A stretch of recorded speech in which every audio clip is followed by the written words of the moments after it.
Buenos días para todos, un gusto saludarles. Mi nombre es Carlos Álvarez Moneri, médico cirujano de la Universidad Metropolitana de Barranquilla, dando cumplimiento al programa institucional de capacitaciones para vigencia 2026. El tema a tratar el día de hoy es traumatismos abdominales. Como definición, tenemos que el traumatismo abdominal se define como el conjunto de lesiones producidas en la pared abdominal o en las vísceras contenidas en la cavidad peritoneal, el espacio retroperitoneal o la pelvis, como consecuencia de una acción violenta externa, ya sea mecánica, térmica o química. Si hablamos un poquito de la epidemiología, decimos que esta tiene una alta prevalencia en pacientes politraumatizados, predomina en población joven, más o menos de 15 a 45 años, y 9 de cada 10 son hombres, principal causa de accidentes de tránsito. En Colombia, el trauma es la cuarta causa de muerte, representa un problema de salud pública significativo debido a la violencia y a los accidentes de tránsito. Se estima que el país registra cerca de 30.000 muertos anuales por causas traumáticas, de los cuales el 32% corresponde específicamente a traumatismos abdominales.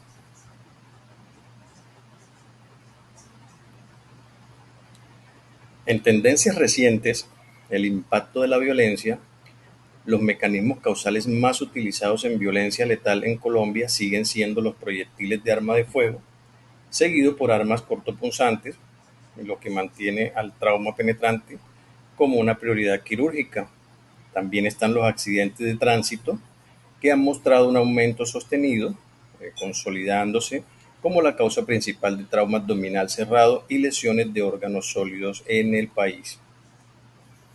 Frente al tema de traumatismos abdominales, es bueno reconocer algo de la parte anatómica, ¿verdad? Entonces comenzamos diciendo que el abdomen tiene una parte anterior que está delimitada por un área entre los márgenes costales y los ligamentos inguinales, la sínfisis del pubis y los laterales en las líneas axilares anteriores. Tóraco-abdominal, que es la línea del pezón, la línea infraescapular posterior y superior a márgenes costales. En esta localización es importante porque está asociada a lesiones de diafragma, hígado y estómago. En los flancos, entre las líneas axilares anteriores y posteriores, de la punta de la escápula y a la cresta ilíaca. Y está la zona toracoabdomen posterior, nos da referencia al espacio retroperitoneal, donde encontramos aorta, riñones, duodeno, páncreas, uréteres, vena cava inferior, colon descendente y colon ascendente. Continuamos con la clasificación.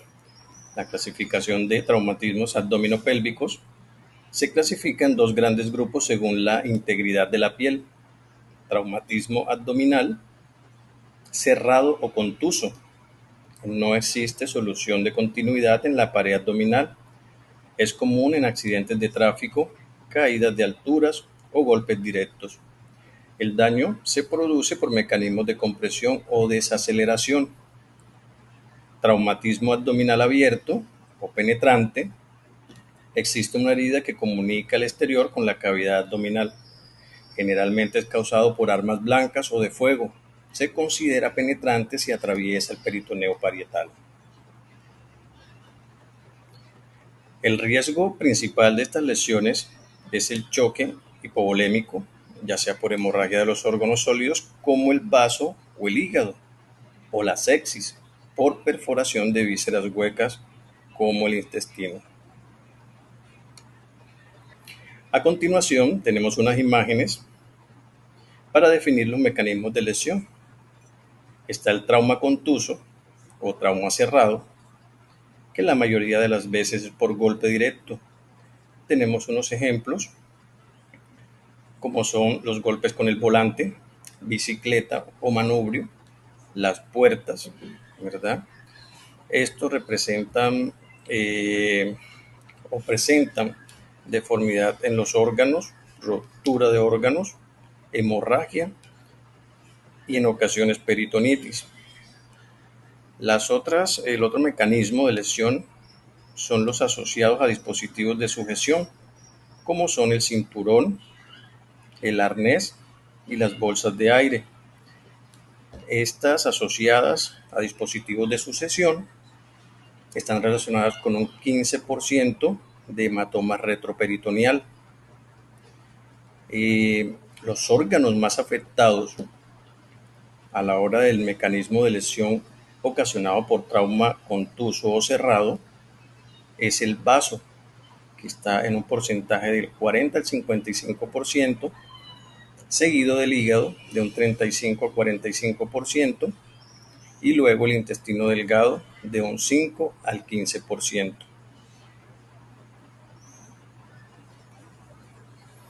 En el mecanismo de lesión por trauma penetrante se caracteriza mucho las heridas por arma blanca. Esas heridas por arma blanca atribuyen a un daño en órganos, en primera medida, como el hígado, que equivale casi a un 40%. En segunda instancia tenemos el intestino delgado con un 30%, el diafragma con un 20%, un intestino grueso con un 15%. Estamos hablando de heridas por arma blanca. En heridas penetrantes, por heridas de bala, debemos conocer la trayectoria de la bala, la onda expansiva, la fragmentación, y estos tienen una repercusión sobre los órganos. En primer lugar, el intestino delgado con un 50%. En segundo lugar, el intestino grueso con un 40%. Tercer lugar, el hígado con un 30%. Y cuarto lugar, estructuras vasculares casi en un 25%. Continuamos la charla con un tema importante, que es cómo enfrentar un trauma abdominal. Lo primero que debemos hacer, y hacemos en todas las historias clínicas, es hacer una buena anamnesis, ¿verdad? En la buena anamnesis tenemos que buscar las circunstancias del trauma. Si fue un accidente de tránsito, si fue una explosión, si fue un ataque, si fue una riña, si fue una caída. Todas esas cosas tenemos que indagarlas en la anamnesis. Respuestas al tratamiento prehospitalario. Hay muchos pacientes que nos llegan con trauma cerrado, trauma penetrante de otras instituciones, y nos toca averiguar los tratamientos instaurados en esas instituciones para poder enfocarnos en el servicio de urgencias. A estos pacientes se les realiza un examen físico, debe ser rápido y de cuerpo completo. Deben estar totalmente desnudos, y enfocarnos en que debe ser rápido pero minucioso, porque también juega un papel importante la hipotermia en estos pacientes. Entonces el examen es rápido, de cuerpo completo. Debemos inspeccionar en busca de heridas de todo tipo, laceraciones o hematomas en periné, vagina o recto. Examen abdominal completo, buscando signos de irritación peritoneal. A continuación, hablaremos del ABCDE del trauma. El objetivo es detectar y tratar riesgos vitales inmediatos bajo el esquema ABCD del ATLS. A es vía aérea, y tenemos que asegurar permeabilidad con control de columna cervical. B, ventilación, descartar neumotoras, atención o lesiones diafragmáticas que comprometan la respiración. C, circulación. Prioridad absoluta en este tipo de trauma. Se deben buscar signos de shock hemorrágico y detener el sangrado.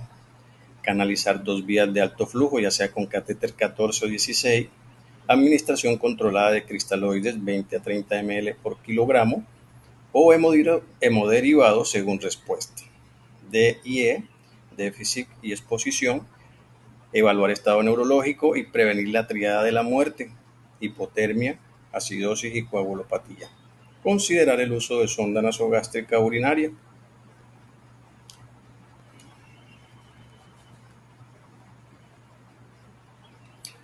A continuación, estaremos hablando de los métodos diagnósticos.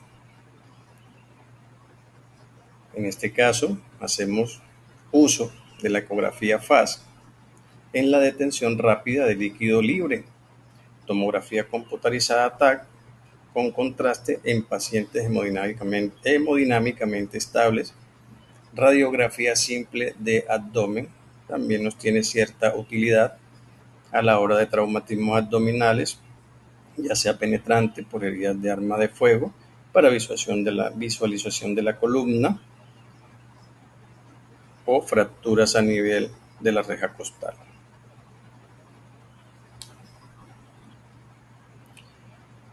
Abordaje. El abordaje del traumatismo abdominal en urgencia es un proceso dinámico que busca estabilizar al paciente mientras se identifica la necesidad de una cirugía inmediata. Se divide en 3 fases críticas.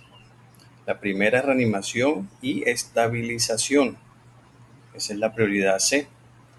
Antes de buscar la lesión específica, se debe asegurar la supervivencia. Esto se hace con un acceso vascular, 2 catéteres venosos periféricos de grueso calibre, 14 o 16, hipotensión permisiva. En trauma penetrante, se evita normalizar la presión arterial, mantener sistólica entre 80 y 90 milímetros de mercurio para no desalojar coágulos antes de la cirugía, a menos que haya un trauma craneal. También hay protocolo de transfusión masiva. Si hay inestabilidad extrema, se inicia transfusión de glóbulos rojos, plasmas y plaquetas en relación 1-1-1. Sondaje o la colocación de la sonda que había hablado anteriormente, colocar sonda nasogástrica para descomprimir estómago y vesical para medir diuresis, siempre que no haya una lesión uretral o fractura facial. Con respecto a la nasogástrica, también se hace una evaluación diagnóstica diferenciada. El camino a seguir depende de la estabilidad del paciente. Paciente inestable, hipotenso, taquicárdico, con shock, se le realiza una ecofaz donde vamos a buscar líquido libre en 4 puntos: pericardio, perihepático, periesplénico y pelvis. Si es positivo, el paciente va directo a la parotomía de urgencia. También hay otro método que es el lavado peritoneal diagnóstico. Se usa si el FAS no está disponible. Es altamente sensible para detectar sangre o contenido intestinal. Entonces también lo podemos utilizar, pero no se utiliza comúnmente en el servicio de urgencia. Paciente estable. Al paciente estable está el TAC abdominal con contraste. Es el estándar de oro. Permite graduar lesiones en órganos sólidos como vaso, hígado y evaluar el retroperitoneo, algo que el FAS no logra, o la ecofaz.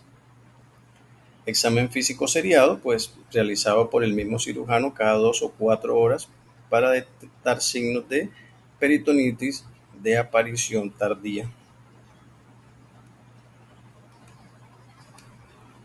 Como conclusión, el traumatismo abdominal constituye una urgencia médica potencialmente mortal que requiere una evaluación sistemática, diagnóstica oportuna y de manejo adecuado basado en la estabilidad del paciente.